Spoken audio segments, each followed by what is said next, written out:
하나님 나라에 대해서 어떻게 알고 계세요? 우리는 보통 하나님 나라라고 하면은 천국이라고 생각합니다.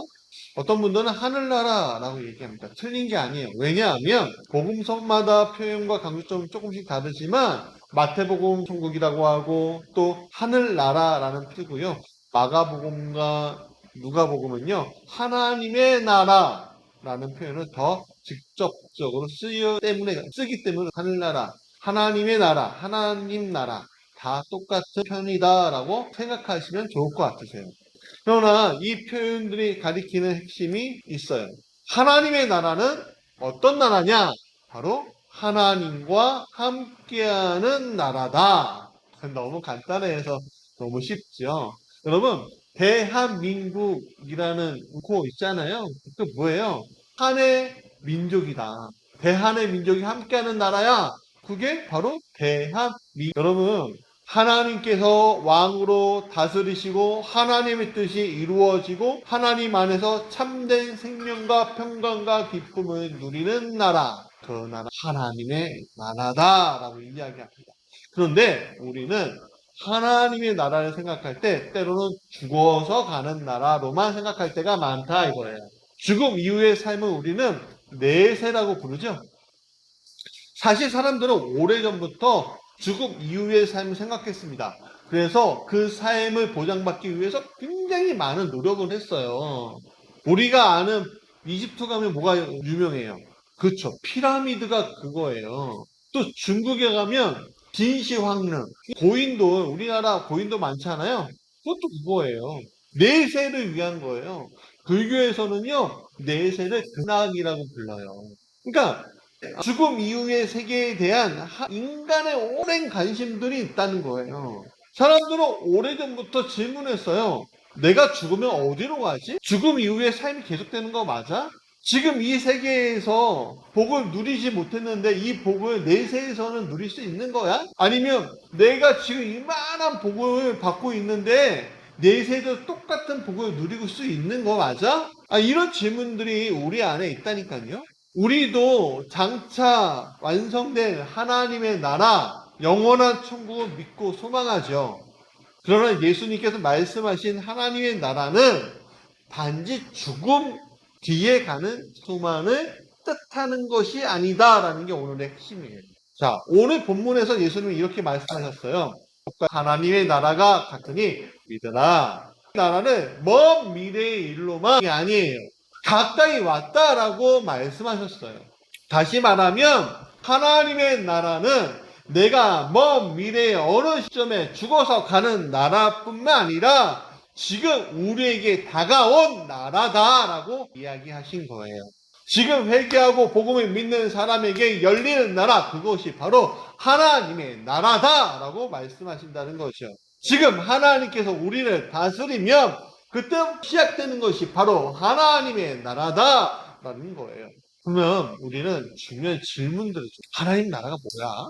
우리는 어떻게 그 나라에 들어갈 수 있는 거지? 그 나라는 우리 마음과 삶 속에서 어떻게 시작되는 거야? 이 세 가지 질문을 해야 돼. 근데 여기에서 너무 길어갖고 한 가지 질문에 집중할 거예요. 다음 주에는 두 가지 질문할 건데 첫 번째 질문, 하나님 나라가 무엇입니까? 라는 질문. 이 질문에 대해서 웨슬리는요, 로마서 10장 17절에 이렇게 대답해요.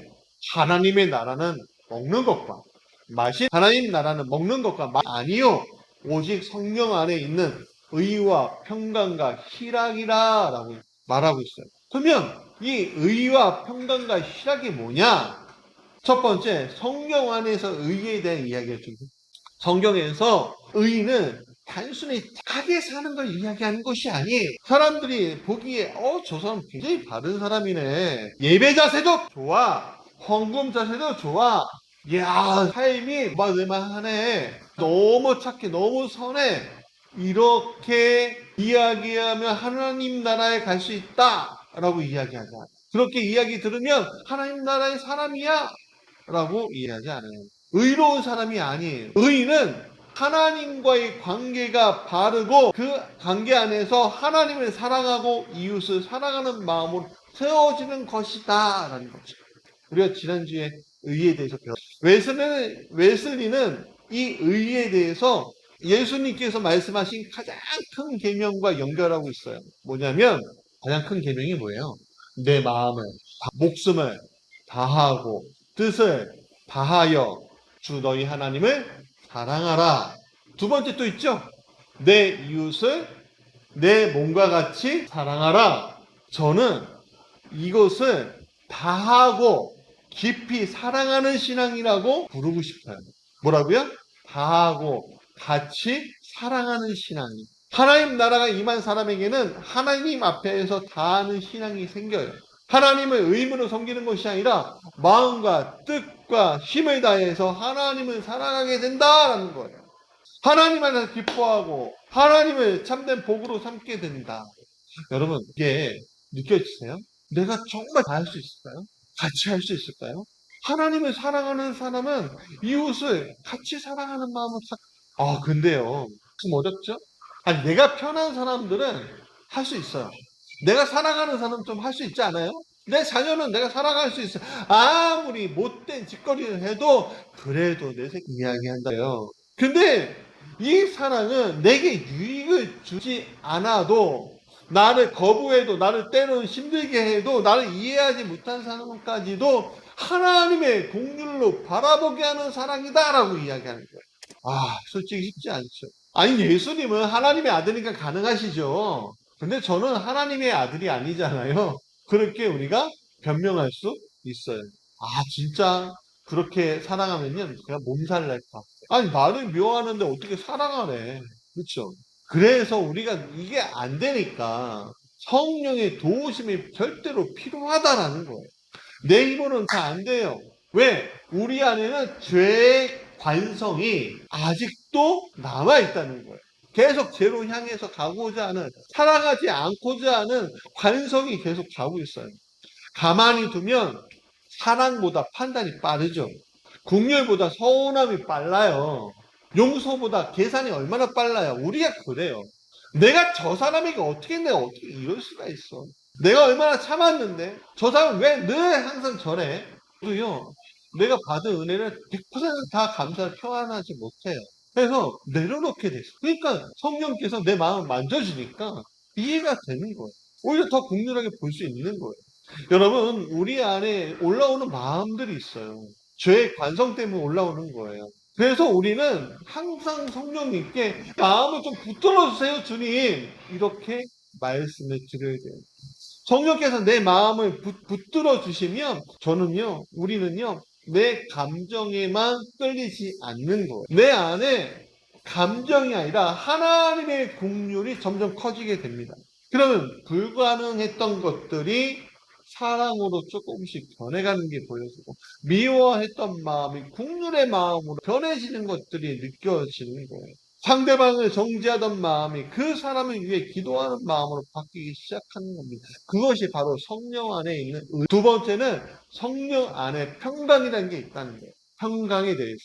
헬라어로 이 평강은요, 에이레네라는, 이 단순히 마음이 조용하고 평안한 상태, 한자어로는 평강이 그거거든요. 근데 성경에서 말하는 평강은 하나님과의 관계가 회복한 상태를 이야기합니다. 웨슬리가 말하는 평강이 바로 이거예요.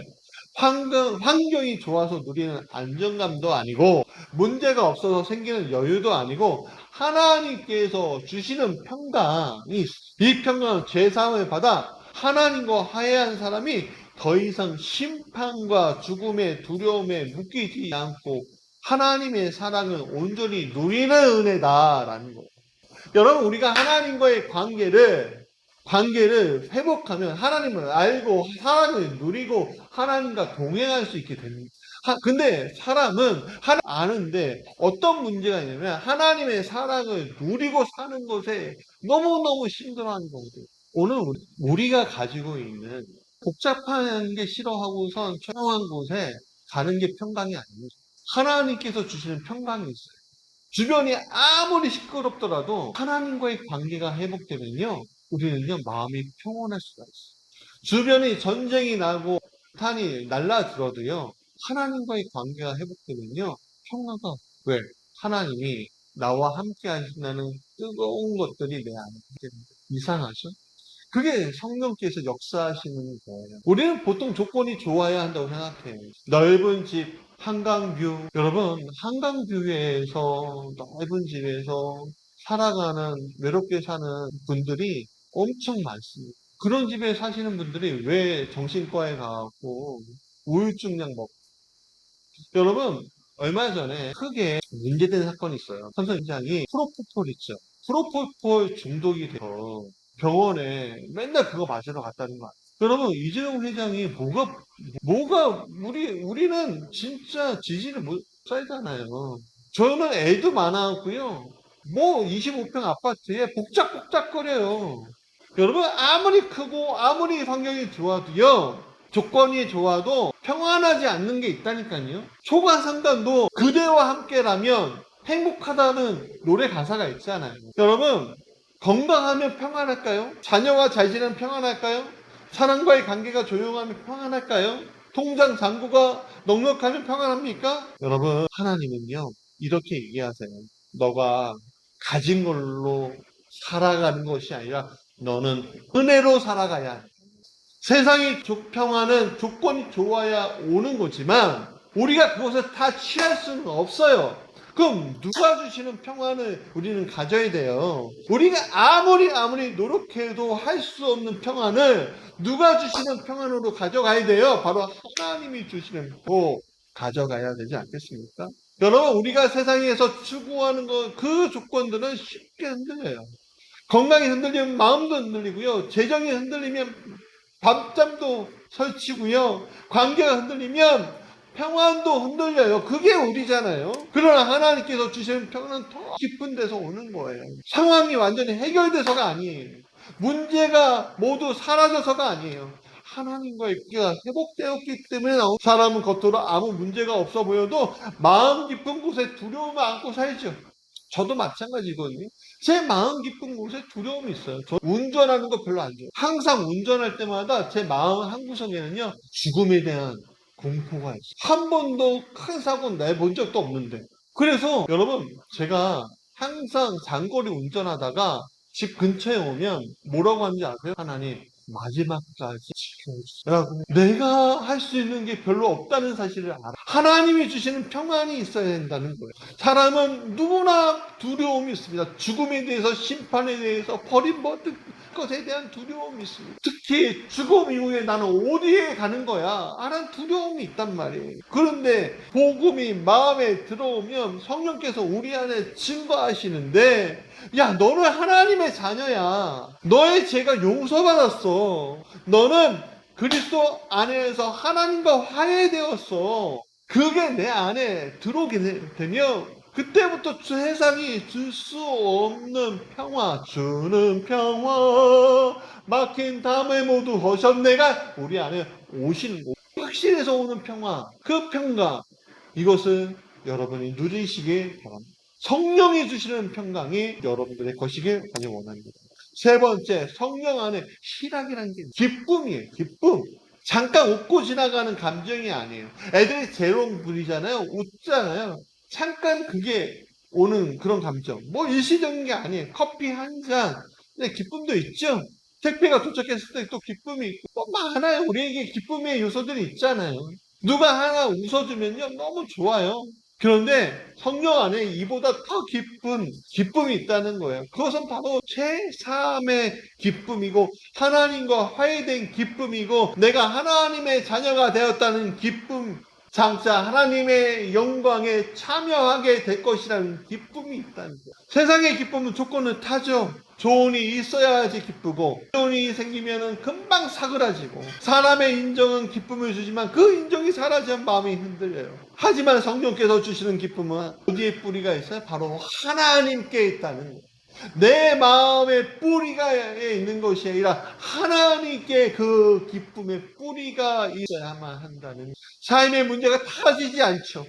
기도 제목이 아직 많이 남아있죠. 하나님께서 내 안에 계시고 내가 하나님 안에 있다는 사실 있으면 그 삶의 문제도 기도 제목이 많이 남아있어도 우리는 기뻐할 수 하나하나 내가 해결해 나가는 것이 아니라 하나님이 해결해 나가시는 것을 볼 때 우리는 정말로 기뻐할 수 있는 거예요. 제가 여름 성경학교 준비해요.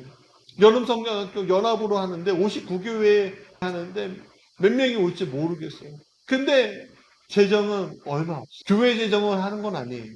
연합 재정을 하는데 몇백만 원도 없어요. 그걸 가지고 1년을 꾸리래요. 방법이 없어요. 근데 하나님께서 하나하나 연결시켜주고 하나하나 만들어주세요. 아이들하고 선생님들 밥 100인분을 해야 돼요. 점심과 돈이 없어요. 제가 사회평신도구 장로님한테 말씀드렸어요. 장로님, 우리 돈이 없어요. 이거 다 해결해. 그럴 때 맨 처음 난감해하죠. 우리 일도 아닌데 이걸 왜 우리한테 시키나 하는 것도 있었겠죠. 근데 그 다음날 문자가 왔어요. 목사님 걱정하신 우리가 다 해결할게요. 함께 3개죽으로 하고요. 저녁에는 바베큐 파티 하고요. 밤에는요 간식으로 피자와 치킨을 100인분 여러분은 그러면 그들이 돈이 있어 그거 하냐? 그 다음날 또 문자가 와요. 우리 꽃게 팝니다. 여러분 한 박스에 1kg에 22,000원이에요. 여러분들 사셨으면 좋겠어요. 한 박스에 22,000원이에요. 여러분 이거 사시면 여름 상장 좋을 수 있어요. 방법이 없는데 방법을 만들고 그 방법을 해결해 나가요. 그런데 내 힘으로 하는 것이 하나님의 인도하심을 보는 거예요. 물차가 필요해요. 그러니까 세대가 필요하대요. 이것도 돈이에요. 장로회장님께 장로님 해결해줘라. 너무 힘들어하시니까 아멘하시죠. 여러분 사람의 인정을 받으려고 하는 것이 아니라 하나님 나라를 열려고 하는 사람들의 기쁨이 있어요. 여러분 기쁨 안에 있기 원합니다. 그 기쁨을 발견하기 원합니다. 근데 그 기쁨을 누리기 위해서 나는 하나님께 용서받았고 하나님의 자녀가 되었고 내 삶이 하나님 안에 있고 장차 하나님의 영광에 내가 참여하게 될 것이란 그 기쁨이 바탕이 되어야지만 그런 여는 기쁨이 있는 거예요.